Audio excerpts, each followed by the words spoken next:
Magical Zoo. My name is Krista Lasseri, and I'm your music teacher. I've had a blast working with Miss Howard's class this year. They are full of energy, full of spirit, and full of character, and we have a really good time. Don't we have fun? Yeah. We have a really good time. This musical was written by one of my professors at Vandercook College of Music. Her name is Lois Fifthall, and she's a wonderful teacher in addition to a composer, because she said, you know what, if you need to change anything in the musical, just do it according to whatever you need for your classes. And she's wonderful about that. So without further ado, this is the Magical Zoo. I'm going to need this aisle here. So you can come up front. Why don't you come up front? Come up front, sit right in the front row, because I'm going to need this area. In fact, right here. I want you to sit right here on the floor, because I'm going to be stepping right over there, okay? There we go. Good. All right. The Magical Zoo. Oh, quick, over on the left side. Hurry. All right. Here we go. Thank you, Miss Howard, for being our fine narrator. Of course.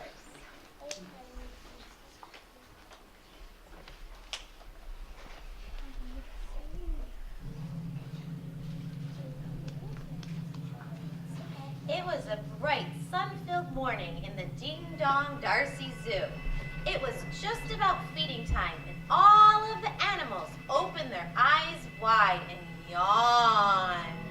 They stretched and pushed their noses against the cages. Just as the animals had expected, the zookeepers, Dan and Isabella, came into the zoo yard and left some fresh food for the hungry animals.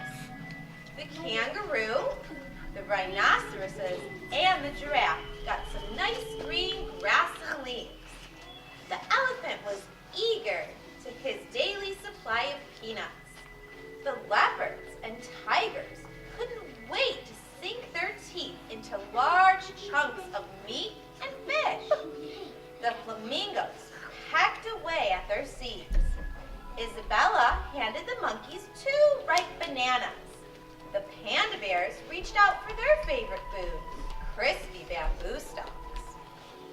After Dan and Isabella had given out all of the food, they went back into the zoo office to get ready for the day's visitors who would soon arrive.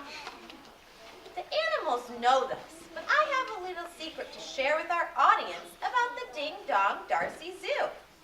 You see, it isn't like any other zoo in the whole wide world. The Ding-Dong Darcy Zoo is a magical zoo when no humans are around and the sun is shining just right, the animals' cages mysteriously vanish. The animals come together to greet each other, where they're soon joined by their special friend, a sweet but messy little dog. Now, this dog didn't have a name, and she didn't have a real home. As they say, she sure lived a doggone rough life. But she liked visiting her animal friends at the zoo, and they liked her back. The animals decided to call her Gypsy. They even shared some of their food with her. Now that all the animals were free of their cages, the flamingos decided it was time to perform their special flamingo dance. The others moved back and sat down to give them some room around. The flamingos danced to the music from the part of the world where they were born, the beautiful Caribbean island in South America.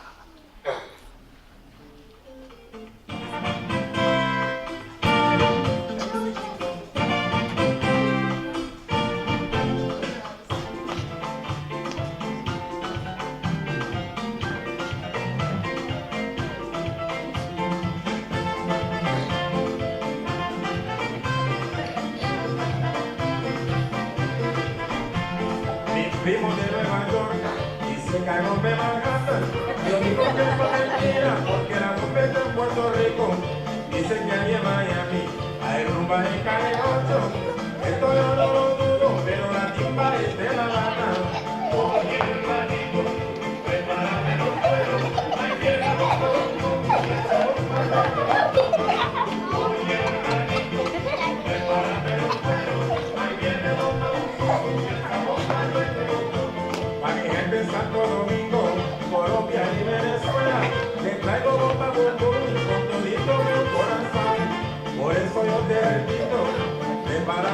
cuero.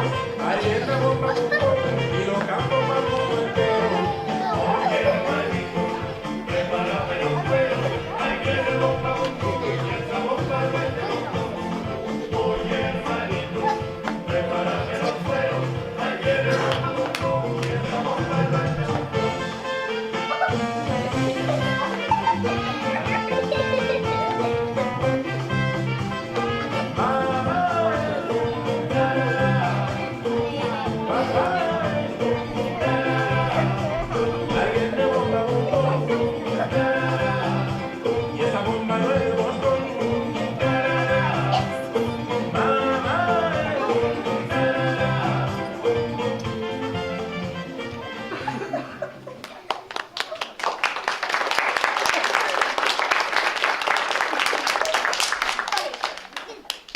The mysterious Bengal tigers from India stretched their legs as they explored every corner of the zoo yard. How they enjoyed sniffing the fresh air, and the stripes on their beautiful fur coats glistened in the morning sun.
The Kung Fu Pandas joined in the fun.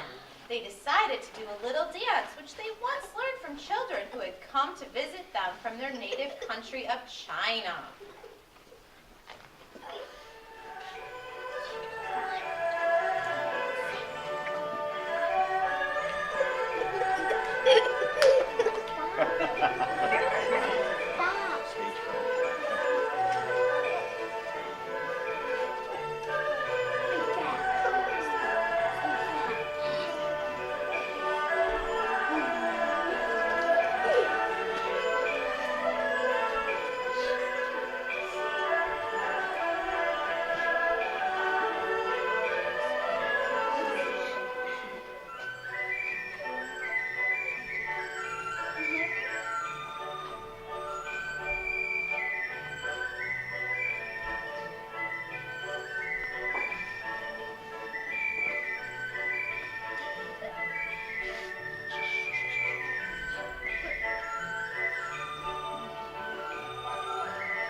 As a grand finale, when the music started, all of the animals who had been brought from the continent of Africa came to the center of the zoo yard.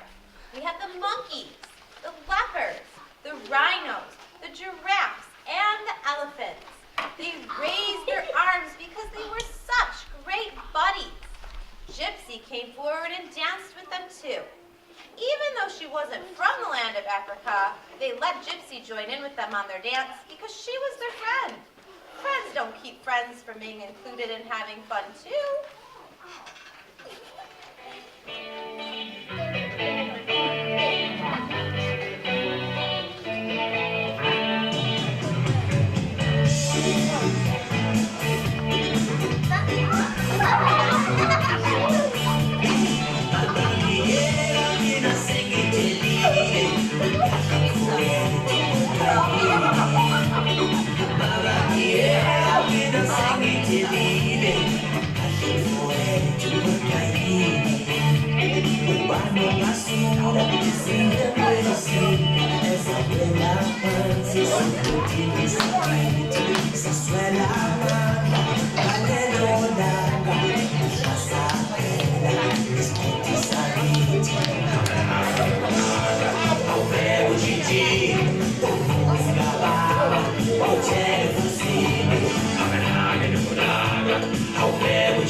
When Dan and Isabella came back into the yard, Dan was very angry to see an ordinary hound dog standing inside the gates of the zoo. He gently grabbed Gypsy by the scruff of her neck and dragged her outside the front gate. Dan sat Gypsy down and gave her a stern lecture. Gypsy, right over here. Now scram, you little mutt. This zoo is only for exotic animals from faraway places. Scram, little Norup. This zoo is for faraway places. Where will visitors think? They saw a messy little hound From Oak Park, Michigan. from Oak Park, Michigan. In our zoo. Now scram! Then he locked the door to the big gate so Gypsy could not return. Dan turned around to find Isabella on her knees and begging Dan to let Gypsy stay. Please, can you keep her? Cute for a dog, even if she needs a bath. But Dan just shook his head and said No. he was not the least bit interested in permitting an ordinary pooch to hang out in his zoo. He stomped his feet out of the zoo yard and went back to his office because he was feeling very, very grouchy. Isabella followed. She was feeling very, very sad. There were plenty of visitors that day at the zoo. The sun went down and the animals settled down for the night.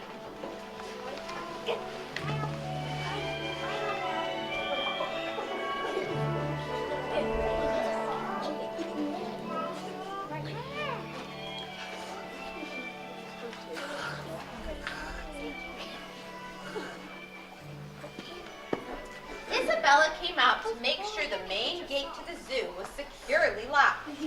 It was then that she noticed poor Gypsy huddled close to the outside of the gate. She leaned down, she put her hand through the bars of the gate and patted her on the head.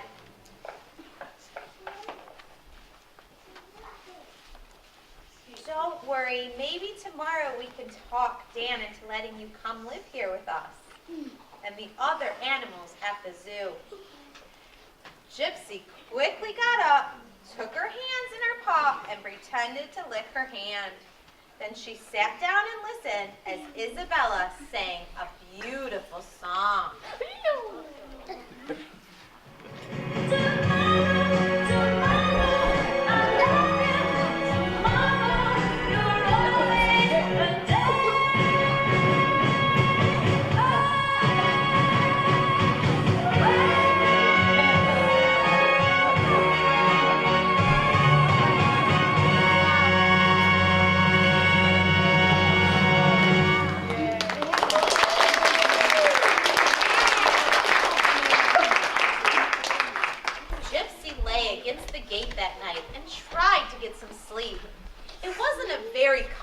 Place to be, but at least it was near her animal friends and to her newest, dearest friend, Isabella. Bow!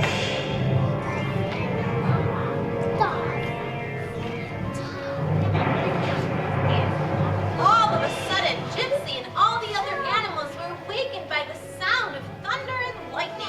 They stood up and shivered because they found themselves in the middle of a big rainstorm. Gypsy looked through the gate into the zoo yard and discovered that the panda bears were in big trouble. Their cage was filled with water and it was flooding to the bottom of their cages. Those poor panda bears were sure to catch cold and get terribly sick if they didn't get out of the water soon. Gypsy tried to dig a hole under the gate. She tried to jump. Higher! Higher! She was just too small. Finally, Gypsy did the only thing that was left for her to do. She barked. Barked! And barked as loud as she possibly could. Louder! Dan and Isabella heard Gypsy's barks for help and they came running into the zoo yard. They looked the direction Gypsy pointed and were shocked to see the panda bear's cage was flooded with water. The rain stopped. They thought for a moment, looked at each other, smiled, and snapped their fingers. They quickly switched the panda bears with the flamingos.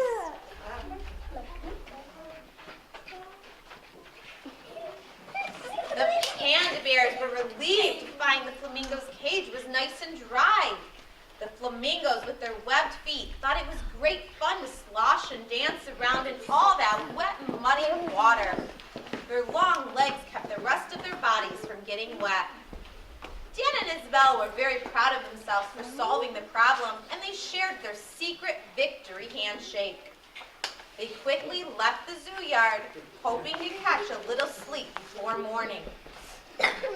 All of the animals then settled down for a very short time, as morning was just sunrise away. But before you know it, the sun slowly came up on another new day.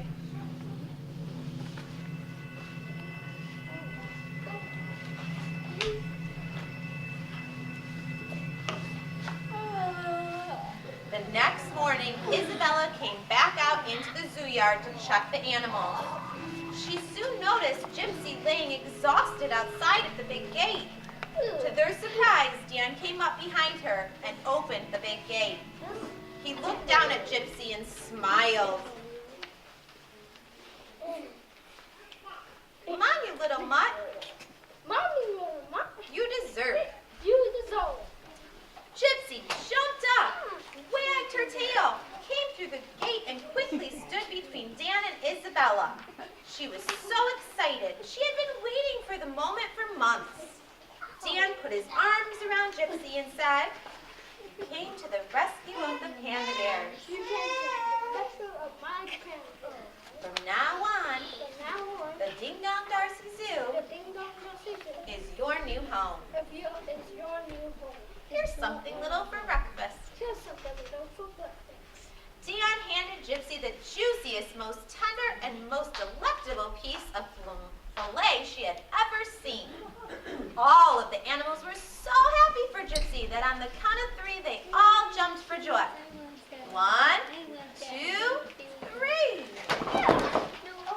After the zookeepers went back to their office, the sun shined just right, and the magic happened once again. All of the cages vanished, and the animals gathered behind Gypsy to dance and celebrate. They watched as Gypsy taught them a dance she learned from her friend Shakira while she was in Brazil in 2014 for the World Cup.